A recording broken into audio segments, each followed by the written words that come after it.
Hello and welcome to New England Nation Overtime. Sam Knox here from the New England Nation team. We are welcoming in Sophie Weller. She is part of Patriots Wire. She's been on the beat for how many years now, Sophie? I'm in my third year. Third year, and they are finally playing good football. 2 straight 4-win seasons for this team, and they've already matched that this year, 4-2. Big win against the Saints. It seemed like it could have been a trap game, but they didn't play that way. They played, with their hair on fire, just like they have all year under Vrabel. What were your biggest takeaways from that game? Yeah, I think it was just like the perseverance of it all, because obviously there were some very controversial calls, and specifically the play that stuck out to me the most was the Demario Douglas touchdown that ultimately got called back. And that was a situation where I felt like this team, even last year, their heads would have been down and maybe you would have gotten 3 points out of it, if that, or you would have been punting. But no, you have a team that was like, okay, you called it back, let's go show them. And it was just about not giving up or not putting your head down and not letting things get to you in this situation. As Vrabel said, like, they're the officials. They're going to call it, and whatever I say isn't going to change what happens. I can talk about it and make my feelings known all I want. Is that going to change their call on the field? Absolutely not. So it's just about, okay, you called that. Yeah, we're mad. Let's put that into our play. Yeah, I think a big part of what you just said was the Diggs play, the Diggs penalty that they called. Like you said, they could have gone south. It could have gone south really quickly, but it didn't. So credit to them for sticking with it and really kind of being, they have thick skin, which is good. Drake May's performance, a fantastic showing from him once again. Another week of no turnovers. I believe this is the third straight game where he has not had a turnover or interception. I should say interception. I don't think he's had a fumble turnover either. I could be wrong on that. Not a turnover. He had a fumble. But I think he lost, but he recovered it himself. Yeah. So you have 3 straight weeks now. Past the last year, almost every game he had one of those interceptions. Like, you're like, just had that one back. You're seeing him develop really fast now. So what have you been able to take from his development and its steady increase, really? I think that you're seeing Josh McDaniels at work. Everyone I think always goes back to like the Tom Brady system, but actually what's more telling to me about just the kind of offensive coordinator Josh McDaniels is actually the 2021 season with Mac Jones. Because Mac Jones had that fall off in 2022-23. But 2021, he was a Pro Bowl quarterback. And who was his OC? Josh McDaniels. I think that's very telling. He has this ability to help develop a quarterback. And there was some fear about that with Drake of just bringing another guy in, because this is a guy who's now had 4 coordinators in 4 years, 2 at UNC and now 2 in New England. How much can you really throw at him? But I think, Josh was asked last week, how would you feel about staying here and kind of being here for a while to work with Drake? And he's like, well, I don't plan on moving my kids out of our town. I saw that. That's funny. That was a good way of putting it. Exactly. It was perfect. And it gave, I'm from that town too. So it was some pride there. Westwood. But yes, Westwood pride. But, it's just going to be that stability, and you're seeing confidence in him. The throws he's making, these 40-plus yard throws are things that every fan and even reporters wanted to see from him last year, because you knew he was capable of it, and it wasn't happening. There were no play calls or whatever it may be, and now, he's taking these shots downfield that I just saw Josh Allen have one on the first Bills offensive play of the drive to Palmer. Like, it's things like that where it's that development, and he's growing. It's such a faster rate than even last year you saw. Because you saw the promise last year. Now you're seeing every aspect put together and just work. I mean, when they drafted Mac Jones, you had almost the opposite in a way. He had a really good rookie year. As you were saying, though, credit to Josh McDaniels for being able to work with the quarterbacks. The second year, he really, really regressed. If we're going coordinator to coordinator, it was under Bill O'Brien. But, no, I mean, it's really refreshing. I think that's something that that all Patriot fans can be like, oh, yes, we missed this. Coming up on the schedule here, you're looking at a few teams that they could really take advantage of. I mean, what do you see, if we're being realistic? I mean, when's their next scheduled loss? I don't think they have one.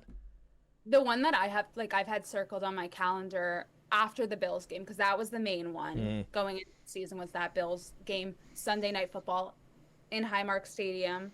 The next one would probably be Tampa Bay. Yeah, I Baker agree. Mayfield is arguably the MVP frontrunner right now. He's playing out of his mind, and I think you got to give credit to him because he hasn't had all of his weapons too.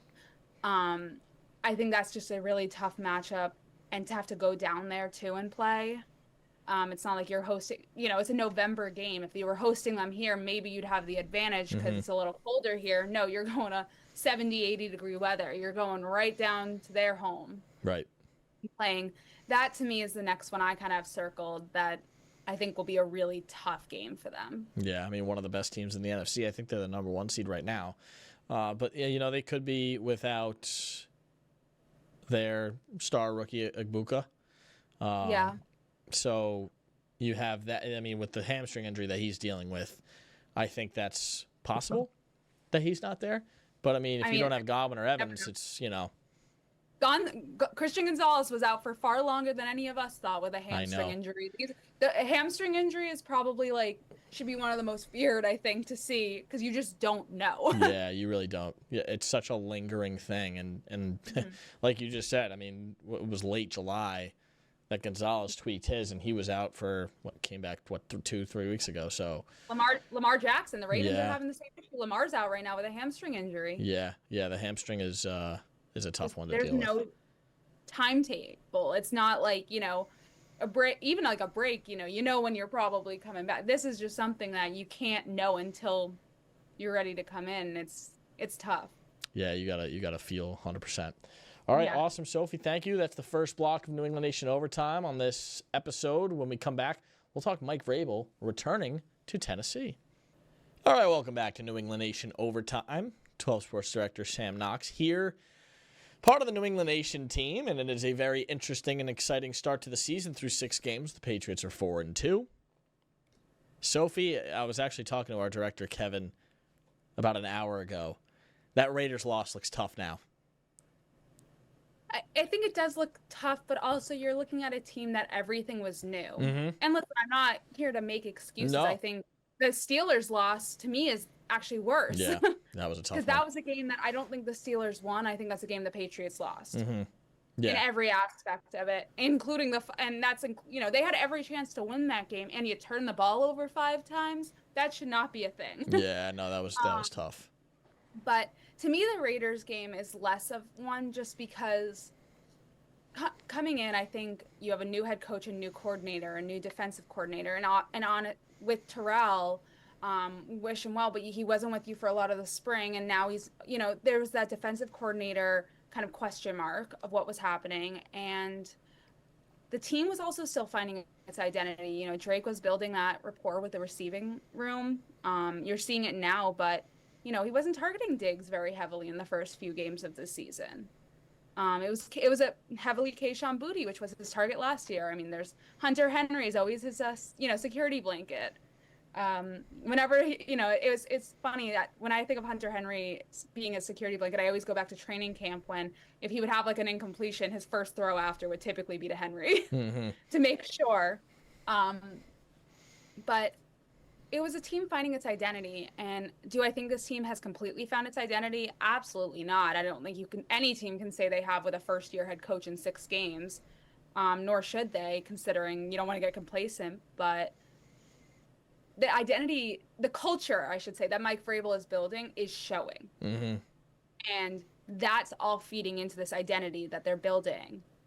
So these last few games, that starting, Bills, that huge win. I mean, even the Panthers win. Because that was blowout win, Right. win for them, which we haven't seen from the Patriots in a long time. To take that win and carry that into Buffalo, I think shows more about where this team is at than anything. Because you're also looking at a team that really hasn't had back-to-back wins in a No. very long time, and now we're three wins in a row. So the Raiders loss, I think you take with a grain of salt. The Steelers loss, that one's gonna hurt. Yeah. That's the one to me that it's just like, oh, come on, you could have been 5-1 right now. I know. Yeah, I mean, putting it that way, yeah, seriously. I mean, and even if you talk to a Steelers fan, they would also say, yeah, we thought we deserved to lose. Yeah. But now the schedule looks really favorable for at least next 3 weeks. You're looking at Tennessee, and then you're looking at Cleveland and Atlanta. Let's start with Tennessee. Of course, that turned into a huge storyline today as they fired their head coach, Brian Callahan. It wasn't enough to have Mike Vrabel coming back. You needed to also throw an extra wrench in the. Seriously, sometimes it just happens to work out in a specific way, and it has. And I think this is a really tough look for Tennessee because you let go of Vrabel, you bring in a guy that went 4-19. One of those wins actually against the Patriots, but you let go of a guy who's now doing really well with a team that's probably going to come in and beat the Titans. Titans are in disarray. What do you think about this whole situation that we have in front of us? Yeah, I think before even going in, the story was Vrabel going back to Tennessee, just being in that environment because that's where it began for him in terms of being a head coach. But that being said, I think it's kind of completely switched this week. Like, I think the bigger story is just going in to now have a team that's 4-2, a team that nobody expected to be 4-2.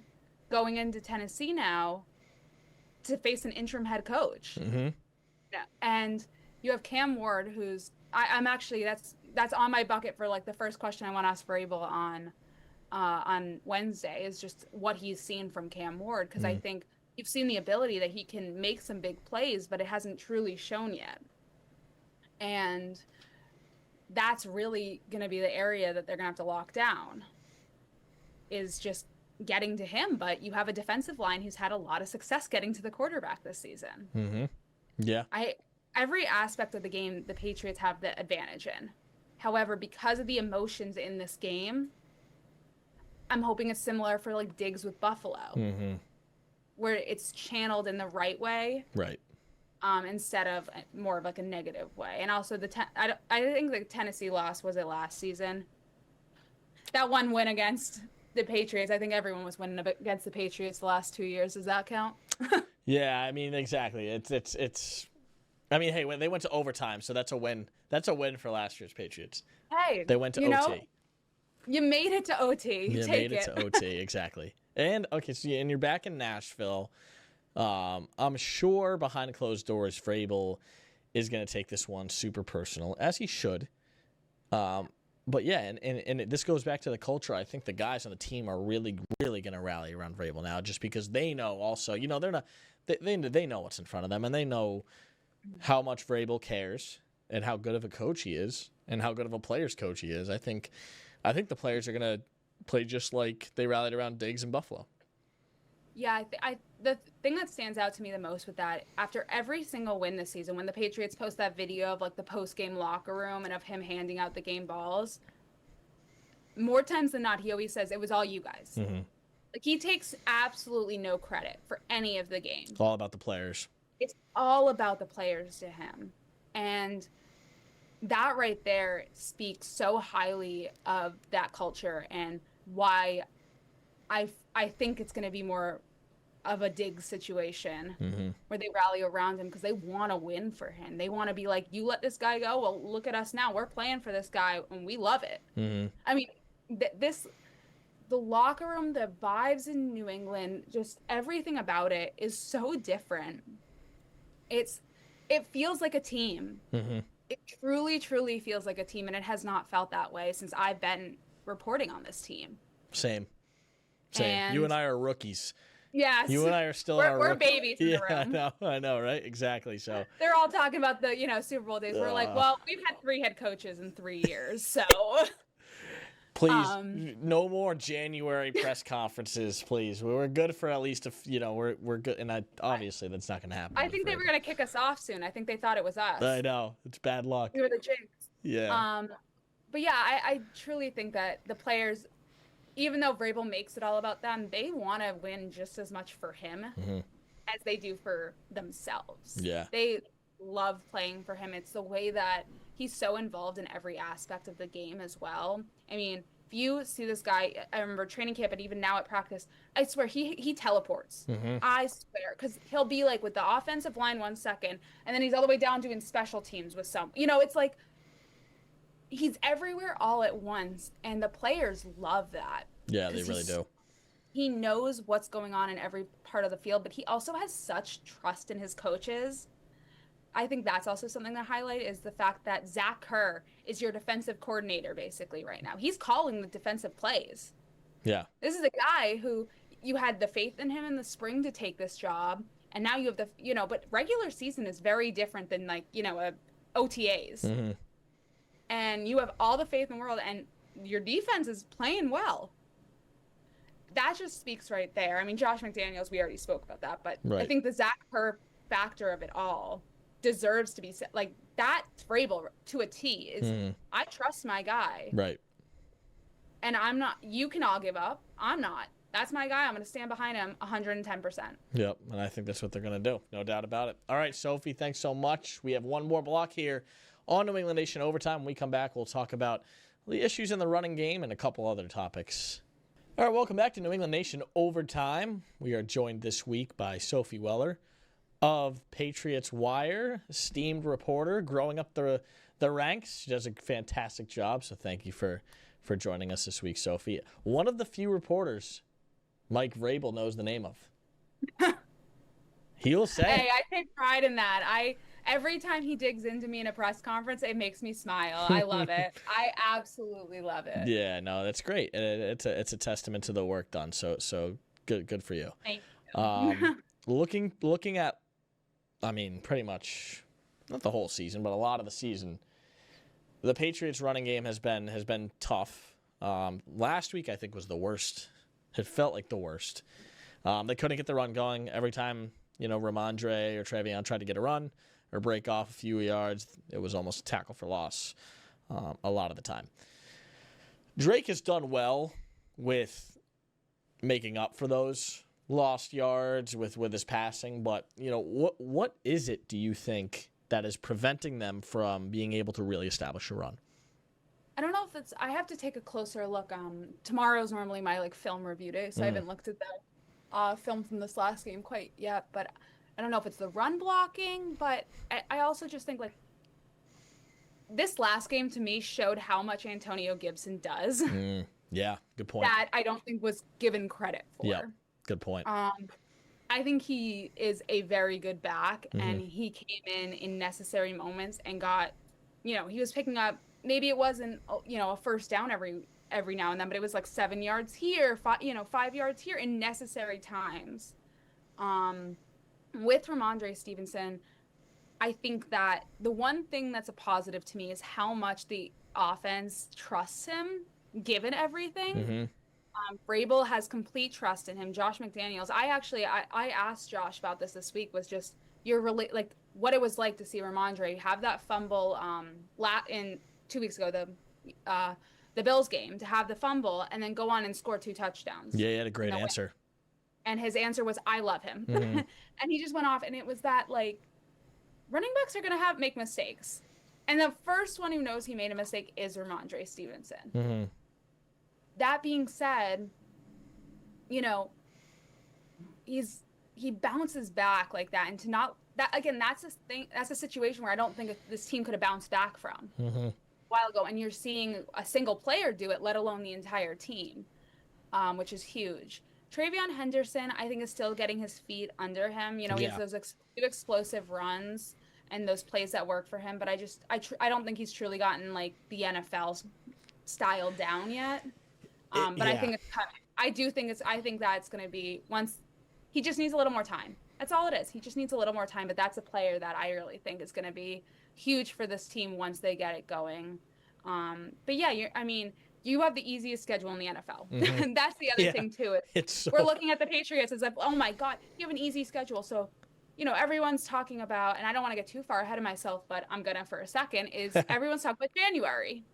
Yeah. And if they have a chance. Yeah, they have a chance right now based on the way they're playing. That being said, if you don't get the run game going, it's going to be a short January. Yeah, will be. Yeah, I mean, and teams will be able to exploit that more so, of course, when you get there. But another thing I think is credit to what the front office was able to do in the offseason, and you're not hearing a lot about the offensive line anymore. That's a good thing. That is the best thing that's ever come. You don't hear a lot about Will Campbell, which is good. You don't hear about his arms? No. No arm length talk? No. And it's refreshing because it was almost like the first offensive play or first play of every game. All right, there's going to be a flag. Yeah. And it's a credit to what they've been able to do in terms of at least just getting something out there that's a decent product. But, hey, credit to the Saints and credit to some of the opponents. They were able to stop the run. And sometimes, hey, they might be not a good team on paper, but all these NFL teams have NFL-capable players. So they're gonna win some of these battles and matchups. So, it's interesting. With the Saints, it's worth noting, too, that they kept it tight with the Bills when they played them. They were coming off – I'm pretty sure they came off a win. They've been playing every team very tight in the last few weeks. Going into that game, most people thought it was a slam dunk, but it really wasn't, because they have been keeping it so tight, right, in terms of the score in every game. Right. Yeah. No, it's the NFL. Everyone's good in some capacity, but who's going to be better than the other? All right. In about 40 seconds here, what's your biggest key to a win in Tennessee?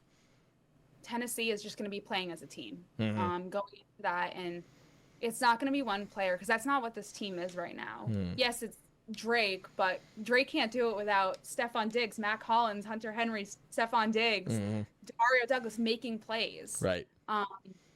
And the run game needs to pick up more, like defense, just making those plays. I almost love to see when the sacks happen, they get to split the sack. Yes. To me, that's great. Right. Yeah, the half and half. It's playing as a team. Yeah. That is key to me, and it's a simple answer, but that's the one. Awesome. Great. Well, Sophie Weller, appreciate you hopping on New England Nation Overtime. They look for a win in Tennessee in Week 7. Hopefully their fourth in a row. Mike Vrabel and his group coming in hot to Nissan Stadium on Sunday. Sophie, thanks again for coming on. We appreciate it. If out there, follow her content. Always does good stuff. So that's going to do it for this week's edition of New England Nation Overtime. We will see you next week.